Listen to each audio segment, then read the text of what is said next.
Internacionalistas do mundo, univos. Meu nome é Bruno e estamos em mais um episódio do Pode RI, seu podcast de relações internacionais. No episódio de hoje, vamos trazer um tema super gostoso que é o de comércio exterior e sua relação no mundo com as RI. E para me acompanhar nessa conversa estão a Bianca e a Vitória. Digam oi, meninas. Olá, pessoal. Espero que estejam todos bem. E vamos lá para esse episódio com esse tema super interessante. Oi, galera. Espero que vocês estejam bem e que estejam tão animados quanto eu para esse episódio de hoje. Bom, e como especialista da área de Comex, a gente chamou a Camila Takeda, que é uma referência no chamado terceiro setor. Camila, se puder dar um oizinho pro pessoal, por favor. Oi, gente, prazer. Obrigada por ter me convidado por esse episódio. E vamos tirar algumas dúvidas aí de RI e Comex.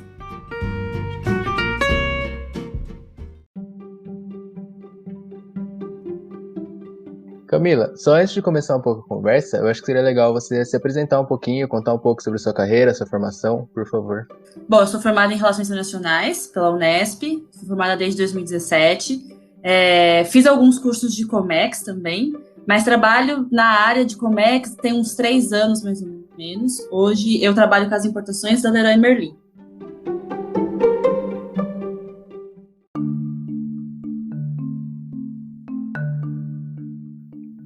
Eu gostaria então de perguntar para você o que despertou esse seu interesse pela área da Comex, né? Tudo bem que nós temos essa relação entre relações internacionais e comércio exterior. E qual é um pouquinho da sua rotina de trabalho hoje? Eu acho que como eu conheci Comex foi uma história um tanto engraçada.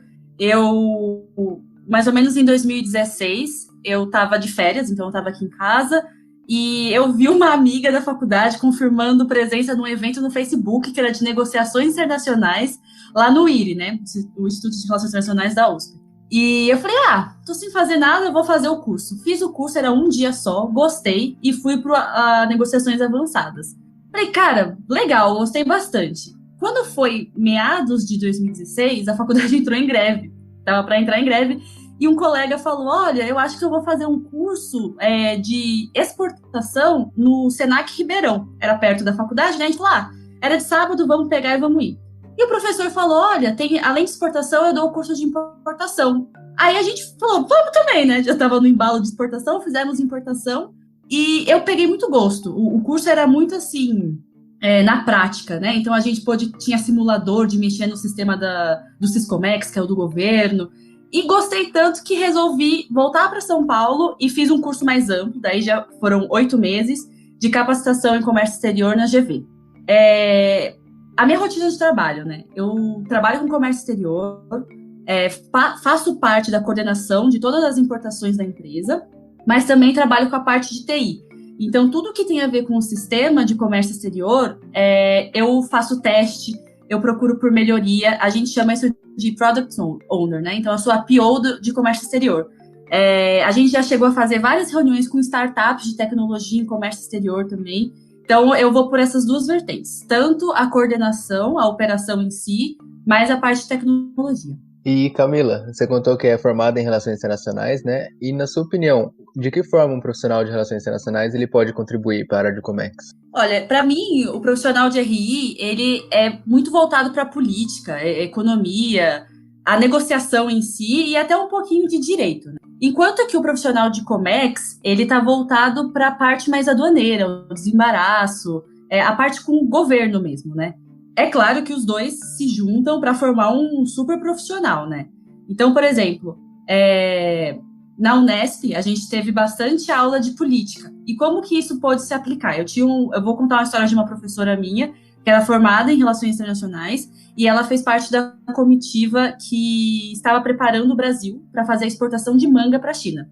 Então, eles receberam as pessoas aqui no Brasil para poder apresentar, resolveram fazer um jantar para mostrar a fruta, e tudo tinha manga, né? Então era sobremesa de manga, suco de manga, comida com manga. E no final do jantar eles resolveram dar um presente, que era uma caixinha com manga, só que tinham 4 mangas nessa caixinha. E com 4, pro chinês, é um número que é tipo o nosso 13, né? Supersticioso. Eles evitam colocar em elevador, em casa.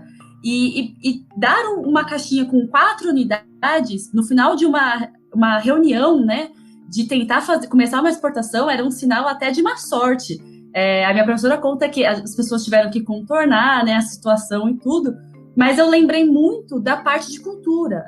Como profissional de RI, a gente teve aulas de cultura também. Então, eu acho que isso pode melhorar a convivência nas negociações em si. A gente também teve aula de economia na faculdade. É óbvio que a economia que a gente tem em RI não é o comércio exterior, né? É a economia que a gente vai fazer as tributações. Mas ela é a base para a gente entender de como o comércio exterior funciona. Muito legal ver como a cultura pode interferir nessa área, né?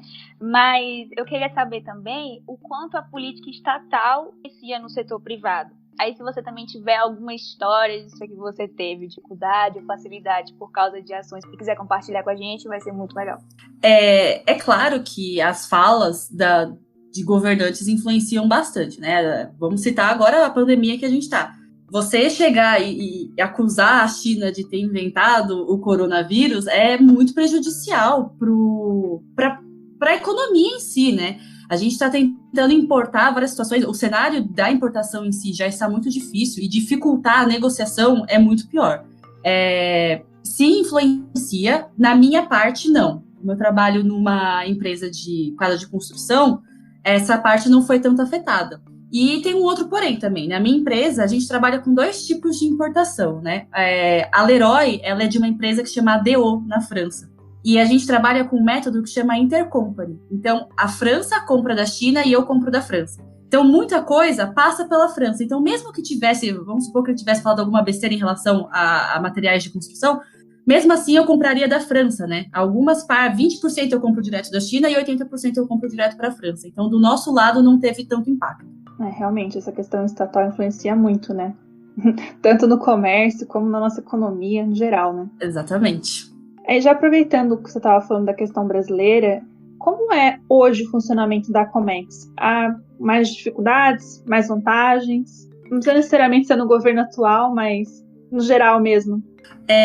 Bom, a gente tem no Comex, então, a importação e a exportação, né? A importação, tudo que você possa imaginar que o governo possa complicar, ele vai complicar, porque você está tirando divisa do país, né? Então, é óbvio que seria mais complicado.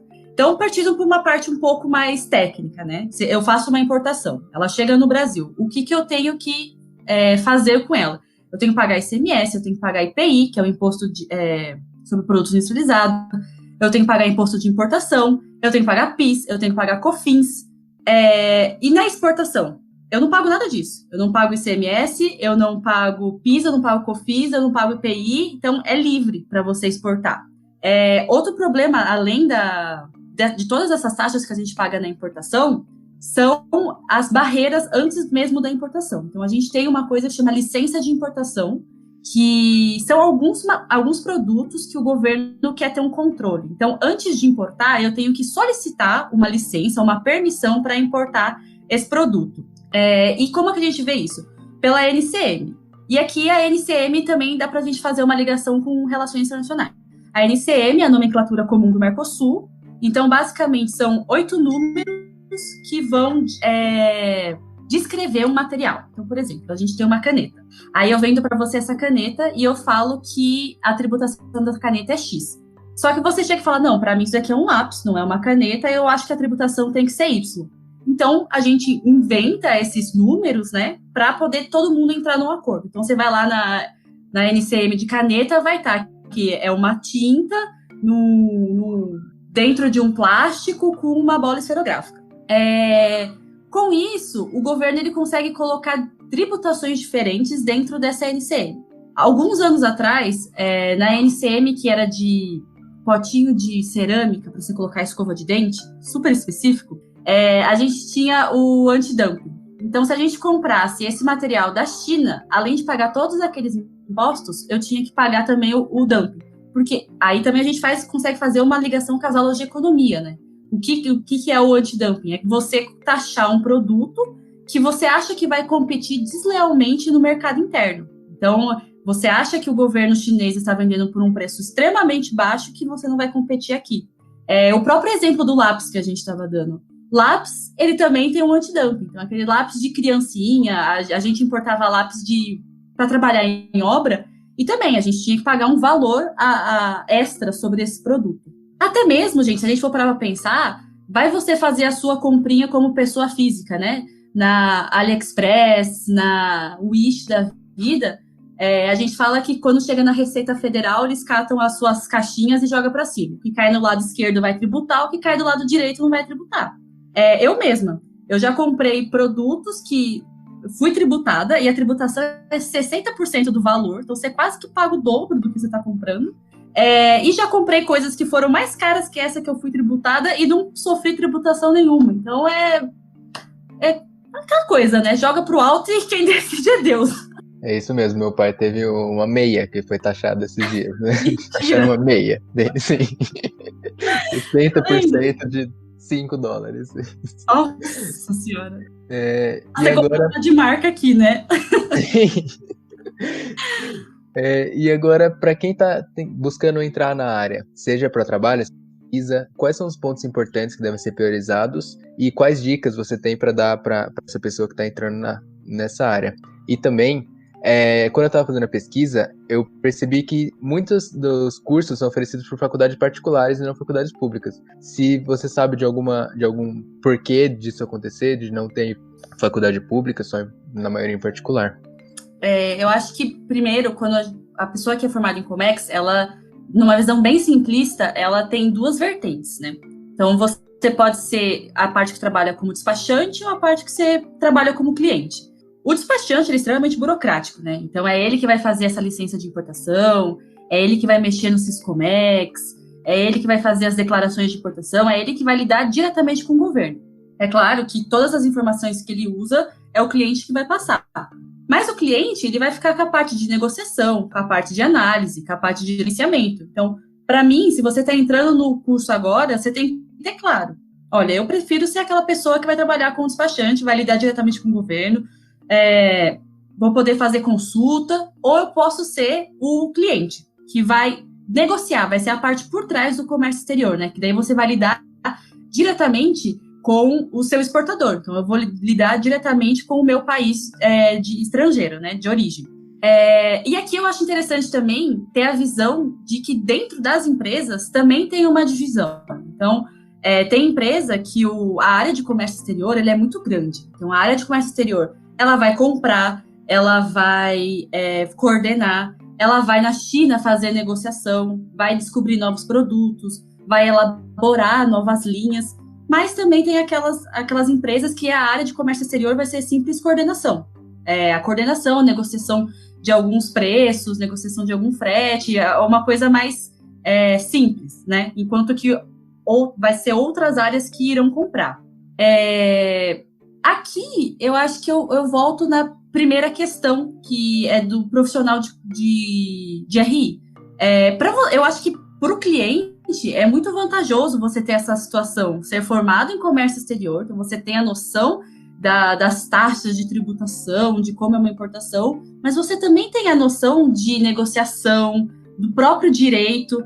Quando você importa, tem vários direitos aplicados nisso, né? Então, eu acho que é bem interessante fazer essa ligação de que o cliente, ele sim poderia ser um profissional de RI com um profissional de Comex. Mesmo porque, quando a gente se forma em RI, a gente precisa se especializar, né? Você sai como um profissional de RI, mas e aí? Você faz o quê?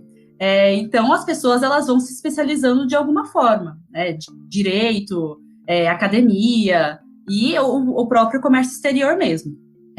Sobre a parte das particulares, é muito engraçado, porque eu tenho uma amiga eu tenho amigos que fizeram em particulares e eu que fiz em pública. E as aulas eram totalmente diferentes. Enquanto que na pública a gente tem economia política, direito um pouquinho, e alguma optativa de negociação, na particular, eu tinha uma amiga que falava que o professor dela estava treinando ela para ser chefe. Falei, gente, que, né, potente, porque na minha faculdade ninguém me treinava para ser chefe. E daí eu acho que o que a gente poderia fazer para fugir um pouco dos cursos pagos, né? Para ir atrás de fazer essas outras extensões. Eu acho que nada mais colocar uma matéria fixa de comércio exterior em RI, pelo menos assim na visão que eu tinha da minha faculdade, não seria uma coisa fácil. eu vou tirar essa matéria, sei lá, de história, vamos supor, e colocar Comex. Não tem nem nexo fazer uma coisa dessa. Mas é demanda. Então, se eu tenho alunos que gostam dessa matéria de comércio exterior, eu podia fazer uma optativa, por exemplo. Que a optativa nada mais é de que eles abrem um monte de aulas e, se houver interesse, eles vão dar essa aula. Além disso, tem muito grupo de extensão na faculdade também. Na faculdade a gente tinha, por exemplo, o grupo de marketing internacional. Por que não fazer um grupo de comércio exterior, sabe? Na cidade de Franca, que é onde eu fiz a faculdade, a gente tinha apesar de ser uma cidade relativamente assim, pequena, né, se comparada com São Paulo, a gente tem duas empresas que são muito grandes na parte de comércio exterior, que é a Carmen Stephens e a Tipton Joy. Então, por que não poder fazer também esse grupo de extensão, uma parceria com essas empresas? Poder fazer, olha, se tivesse um menor aprendiz aqui nessa empresa entendendo de comércio exterior, se tivesse um estagiário aqui entendendo de comércio exterior, sabe? Seria muito interessante mesmo. Então, acho que, aproveitando que você comentou isso, eu queria saber se você sente que a faculdade, e no seu caso foi a Unesp, mas se você sente que ela prepara o aluno para trabalhar na área de... Não. Eu, sendo bem sincera, se eu for assim, mas você viu alguma coisa na faculdade que te fez despertar o comércio exterior? Cara, eu lembro de um curso que eu fiz que era de compliance, que foi um dia que eu falei, e aí mencionaram também de Comex, mas eu não acho que seja uma coisa voltada. Eu tento pegar, assim, na minha sala, é óbvio, teve algumas pessoas que foram para Comex, mas a faculdade não, no meu ponto de vista, ela não te incentiva para isso. A minha. Ela me incentivou para política. Então, eu acho interessante essa parte. Mas, para Comex, não. Eu acho que talvez, pelo menos na minha visão, que nem você disse, as faculdades públicas, elas têm uma visão muito mais voltada para a academia, às vezes, e elas acabam não incluindo, que nem uma optativa ou um grupo de extensão que possa ver esse outro lado, essa outra demanda de estudantes também. Exatamente. E eu acho que a faculdade... ela tem algumas barreiras em si, né? Ela já entra com alguns mindsets feitos. Então, por exemplo, você vai fazer uma faculdade de RI, na minha faculdade já era pré-estabelecido que você sabia inglês, por exemplo. Eles não te davam um curso para você fazer inglês, né? Então, assim, os livros que a gente tinha que ler, inglês, espanhol, então todos os professores, eles falavam, não, você já sabe, você já entrou aqui é porque você já sabe, então você tem que saber. Eles não vão partir por esse outro viés, né? De, você quer comércio exterior, então vai fazer comércio exterior, né? Não vem aqui na faculdade de RI. Isso é um pouco complicado. É que nem você falou, a gente foi treinado para academia. Tanto assim, a carreira dos professores, nossa, se fica Jesus, né? É maravilhoso. Professor formado no exterior, mas porque eles são voltados realmente para a academia. E não trabalhar em empresa. Eu não lembro de ter visto nenhum professor falando, olha, eu passei por essa carreira na empresa X e acho que é interessante trazer isso para vocês. Todo mundo era basicamente academia, era conteúdo para academia. Eu vejo muita gente que quer entrar no curso de RI e acha que ter o inglês é um pré-requisito, como se além do vestibular você tivesse que comprovar o seu nível de inglês. Muita gente. E eu fiquei curiosa sobre isso, se prepara ou não para a área de Comex, porque você falou várias palavras aqui, para mim, eu não sei o que significam. Então, assim, eu teria que pesquisar para saber realmente do que você estava falando, sabe? Quando você estava falando de importação e exportação, foi realmente meio perdido para mim. Eu tinha uma amiga que na pandemia a gente acabou trabalhando um tempo juntas e ela é voltada para academia, né? E eu tava fazendo uma reunião no quarto, ela tava na sala, daí eu saí da reunião, ela falou assim, gente, é incrível, não dá pra entender uma palavra que você fala na reunião, você fala tanta sigla, porque a DI, da CI, tem que ver a P, aí você começa, eu misturo o comércio exterior com a parte da tecnologia, ela fala, não dá pra entender, eu escutei, e falei, não aproveitei nada. Então, eu queria saber também se você vê alguns desafios na área Comex, e se a pandemia prejudicou ou ajudou essa área no Brasil, ou até no mundo, se você quiser comentar também. Eu vou, de novo, dividir em duas partes. A visão, assim, mundo e a visão minha empresa. Gente, é bizarro como mudou as coisas, assim. da água para o vinho. Fazendo um exemplo, a gente tinha, por exemplo, cotar um frete da Ásia para Santos, em setembro do ano passado, um container de 40, que é o standard mesmo. A gente estava pagando $600 o frete. Você fala, ok. Agora, a gente está em junho e o frete está $9.600 por container. $9.600. É um absurdo, sabe? Um frete Ásia, Estados Unidos, está $35 mil. Tem processo chegando a $38 mil o container. Imagina, você não importa um container. São vários containers. Aí você chega e fala, não, 35 mil por container é um absurdo, né? Essa visão para os Estados Unidos. A disponibilidade do container caiu num nível muito grande. Antes, a gente tinha uma coisa que chama free time, que é o tempo que eu tenho disponível para ficar com esse container. Então, por exemplo, eu tenho um armador que é a MSC. A MSC é dona desse container. Ela me aluga esse container por 30 dias, pela negociação. Aí, nesses 30 dias, eu vou lá e pago o valor agora que está em $9.600. Como os armadores agora estão vendo? Poxa, eu tô com a demanda extremamente alta. Eu não vou mais deixar eles ficar com os 30 dias. Eu vou abaixar para 20. Então, eu já perco 10 dias. Aí, o que eu tenho que fazer com esse container? Se eu ou acelero o meu processo para ver se eu consigo entregar antes, ou senão eu tenho que pagar mais tempo de armazenagem. E se eu não devolvo ainda esse container na data prometida, a gente tem uma multa que chama demurrage. Eu pago essa multa por dia em dólares também. Então, é tudo dólares em comércio exterior, tudo é muito caro, o dólar está extremamente alto, você só sai da desvantagem se bobear. E não tem...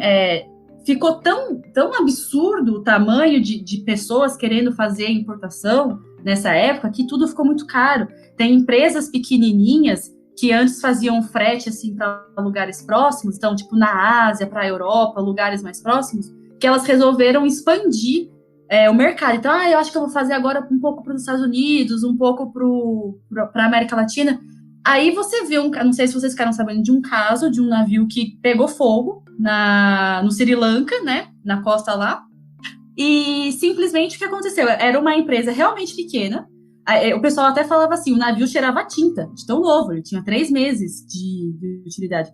E eles estavam transportando componente químico, os componentes se misturaram e pegou fogo. Se eu não me engano, pegou fogo por mais de 6 dias o navio, né? Então você imagina, o problema não passa a ser não só aquele navio, mas tudo que está em volta. A gente teve também o problema do canal de Suez, que foi assim, absurdo. Eu lembro que todo mundo, a gente tem container parado lá, corre, vamos ver. Aquela histeria, porque virou uma linha de containers e os armadores, eles retornavam pra gente, olha, ficou parado uma semana o navio lá. Só que isso quer dizer que vai atrasar para você somente uma semana? Não, porque até dar vazão a tudo aquilo, não tinha estimativa. Outro problema é que a gente vem tendo também, a gente fala que criou um vício, né? Porque o fornecedor, ele vai lá, o seu fabricante na China, produz seu produto, e ele tenta, a gente chama de boocar o container, né? Que seria fazer o aluguel do container. Ele tenta boocar esse container. Aí ele não consegue, porque não tem container disponível. Aí ele fala, bom, vou deixar então aqui no armazém. Só que ele continua recebendo pedidos de outras empresas. Então ele tenta produzir, só que ele já está ficando com o armazém cheio, porque não tem como escoar isso. Aí ele não consegue produzir mais, ele tem que parar de produzir, os pedidos vão atrasando, vai criando um bolo, você não consegue dar vazão às coisas que estão acontecendo. O armador, que é o dono do container, ele percebeu toda essa jogada. Então, se ano passado ele estava cobrando $600 e agora ele está cobrando 10 mil, ele fala, não vou baixar esse preço nunca, porque se eu estou colocando a $35 mil o frete, eles estão pagando, por que eu vou baixar para $600 de novo? Vou continuar. Então, a perspectiva que a gente tem é que num cenário assim de 1 a 3 anos, a 2 anos e meio, isso se mantenha. É óbvio que não vai se manter para sempre, porque também fica insustentável, porque o que está acontecendo, estão vindo outras empresas, estão se comprando mais navios, mais containers. Então, a Maersk, que esses dias estava mencionando de compra de, se eu não me engano, 48 mil teus. Cada teus é um container de 20 pés, né? Então, seriam pelo menos 48 mil containers, ou 24 mil containers de 40. Então, assim, exatamente, a gente foi pesquisar como se faz um container, porque, gente, a 10 mil eu faço um container, eu tô rica, pro resto da minha vida, só um que eu preciso. Mas é assim, ficou extremamente insustentável você fazer algum tipo de operação. Na Leroy, a gente tem 2 tipos, né? Então é aquele da ADO que eu compro da França e o que eu compro direto da China. O que eu compro direto da China, eu tenho que fazer essa negociação dos fretes absurdos. Então a gente tem que ver se vale a pena, se vai vender. No que é da ADO, quem faz essa negociação é a França. E a ADO, ela não é dona só das Leroy Merlins do mundo, elas são donas de várias. Então você vai ver aquela Obra Max é da ADO, a Zodi é da ADO e N outras empresas. Então eles estão negociando, não, sei lá, 100 containers que a gente vai negociar à parte, eles estão negociando milhares de containers. Então para eles o frete permanece. Aí é vantajoso. Então agora eu tenho um frete de 10 e eu estou pagando muito menos que isso. Nossa, a operação flui. Para o cenário internacional, ficou horrível. Agora, para a Leroy, é outro assunto. Se você for ver nas notícias, assim, a Leroy foi uma empresa que cresceu muito durante essa pandemia. Então, você tinha todas as shopping fechado, restaurante fechado. As pessoas estavam agora praticamente todas na sua casa, né? Porque você tem que ligar a câmera. Você não quer mostrar uma parede descascando. Você não quer mostrar uma decoração feia. Aí as pessoas começam a investir. Se eu não me engano, tem uma expressão que chama pocket share. Então, é o dinheiro que você gastava para fazer as suas viagens de final de semana, comer em restaurante, fazer aquilo que você não pode mais, você começou a investir no lugar que agora você passa 100% do seu dia, que é a sua casa. Porque antes, você saía 6 horas da manhã, voltava 8 horas da noite, sua casa era seu dormitório. Você podia estar com a parede descascada lá, ninguém estava vendo. E agora não, né? Então agora você tinha que investir. Eu mesmo, gente, na hora que começou a pandemia, ano passado, eu coincidiu de eu tirar as minhas férias. Falei, gente, vou ficar o quê? 20 dias na minha casa. Vou fazer o quê? Vou bricolar, né? Vou comprar umas coisas da Leroy. Comprei tinta, comprei rolinho, argamassa. E minha mãe super desconfiando de que eu ia conseguir fazer tudo isso. E foi assim, eu peguei tanto gosto que daqui a pouco eu era a pessoa que estava comprando parafusadeira, furadeira, serra tico-tico, comecei a comprar um monte de coisa para fazer em casa. E a Leroy viu isso nas pessoas, né? As pessoas começaram a querer reformar a casa por si só. Eu tô sem fazer nada, cara, vou fazer. E nada mais é que a Leroy é uma companhia de bricolagem, né?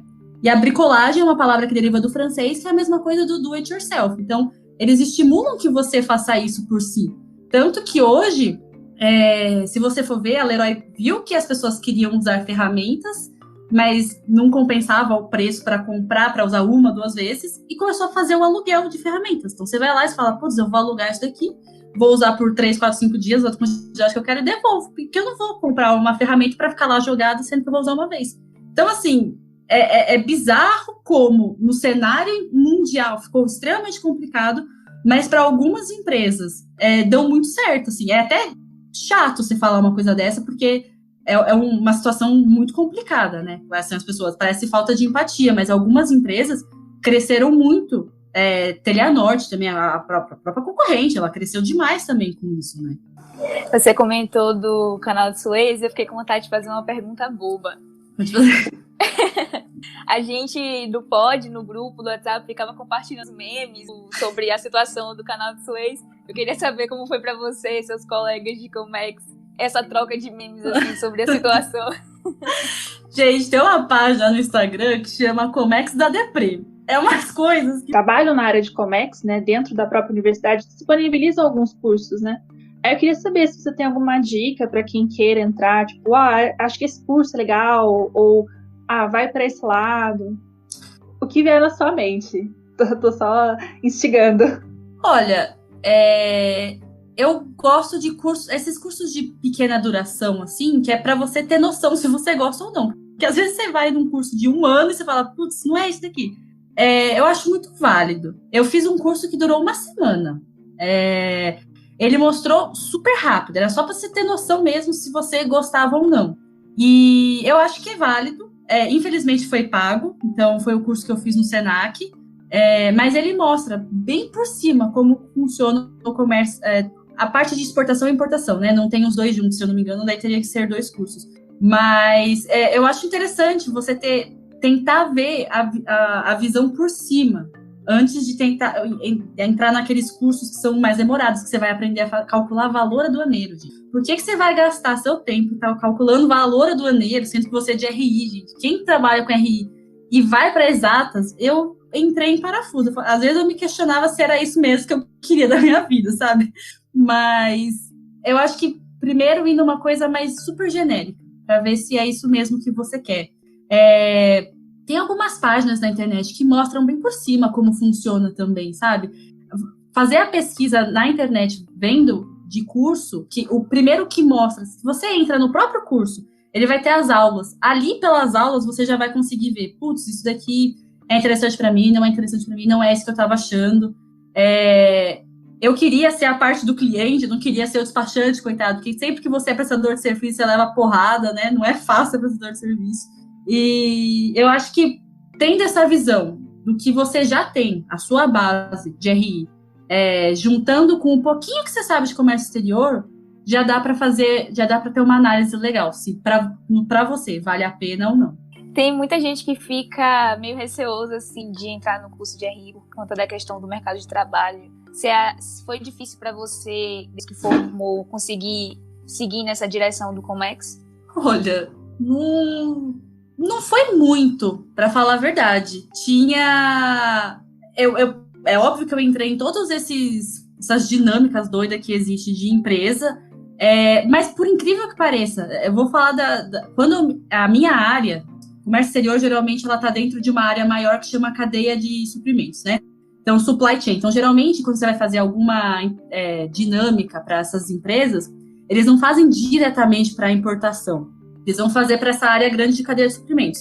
E quando eu cheguei lá na própria dinâmica da Leroy, eu estava acostumada com dinâmica assim, né? 10 pessoas, que já passou de muita gente. Eu cheguei lá, tinha 60 pessoas na dinâmica, e era todo mundo engenheiro. Eu falei, gente, mas o que engenheiro tem a ver com importação, sabe? Tem a ver com comércio exterior. Todo mundo engenheiro.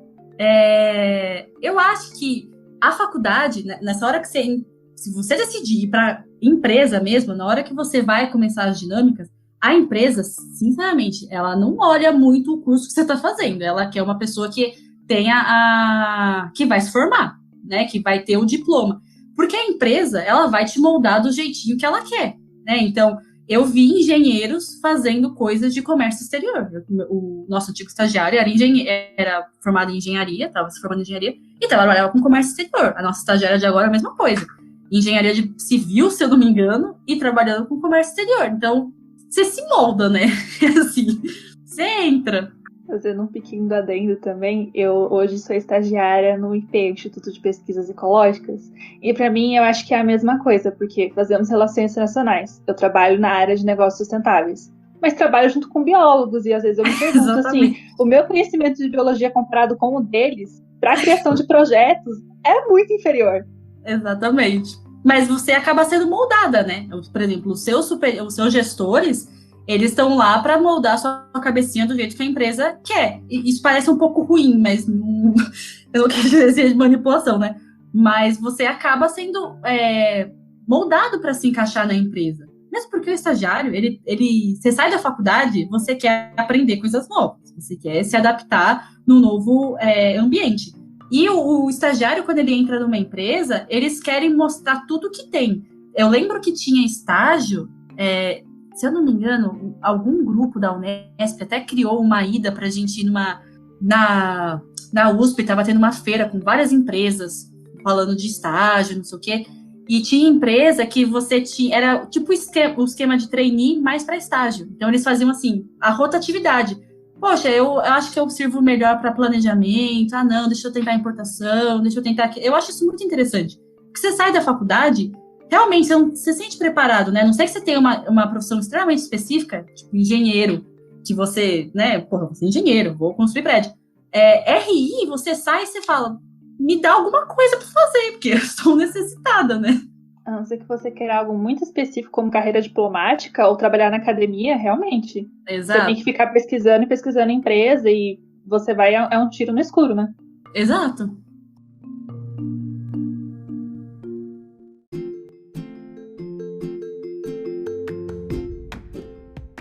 E, gente, para finalizar aqui o episódio, queria primeiro agradecer tanto as meninas quanto a Camila por ter participado do episódio. Foi uma conversa muito, muito legal, muito esclarecedora para mim, inclusive, que já pensei em entrar nessa área de Comex. Essas histórias à parte também foram muito engraçadas, acabou descontraindo bastante. Então, primeiro agradecer a Camila por ter participado das meninas. Poxa, não fala pensei, fala que ainda tá pensando. Você quer entrar? Com certeza. Vai que a gente se encontra algum dia. Vai. Não, gente, se vocês decidirem ir mesmo pra carreira de Comex, pode me chamar depois de formada, a gente vai vendo, a gente vai se ajudando, trabalhando junto. Obrigado, Camila, mais uma vez. E acho que é isso, meninas, quiserem dar uma palavrinha final?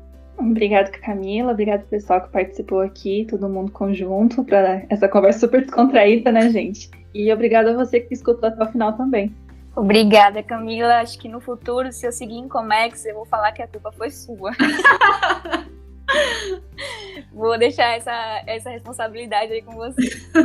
Muito obrigada pela conversa de hoje. Eu me diverti muito falando com você. E obrigada a todo mundo que ouviu até aqui. Obrigada, gente. Obrigada. Foi muito descontraído o papo mesmo. Eu gostei de falar. Eu acho que eu nem sabia tanta coisa de Comex assim. Quando eu fui falando, eu falei, gente, nossa, tudo isso já há 3 anos só. Mas muito obrigada pela oportunidade de poder falar com o pessoal de RI e que tem interesse em Comex, que foi o meu momento nos últimos anos de faculdade. Eu acho que é bem interessante.